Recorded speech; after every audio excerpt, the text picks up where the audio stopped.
Сәлем достар. Бүгін мен сіздерге қолтықтың жағымсыз иісінен бірден құтылатын екі әдісті көрсететін боламын. Видеоны соңына дейін көріңіздер.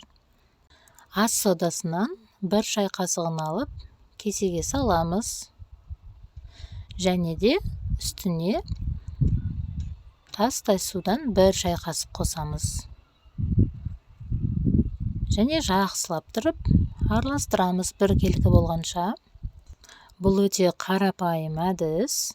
Барлығымыздың үйімізде ас содасы бар, иә? Бұл әдісті күніне азанда бір рет жап қоясыздар. Осындай ватный дискімен болмаса, мақтамен жағып қоямыз. Бір аптада 4-5 күн жазсаңыздар болады. Өте мықты көмектесетін әдістердің бірі. Және де екінші әдісіміз ол лимон.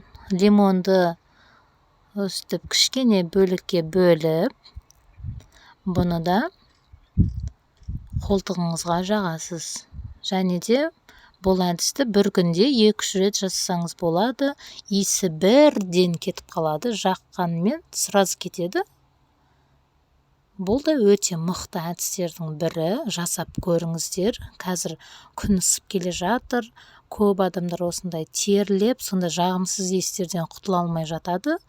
Бұл әдісте өте қарапайым, қолжетімді. Және де жасап көріңіздер осы әдісті.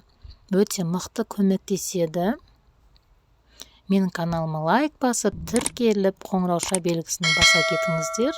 Әлі де алда талай мықты лайфхактармен және мықты пайдалы кеңестермен бөлісемін.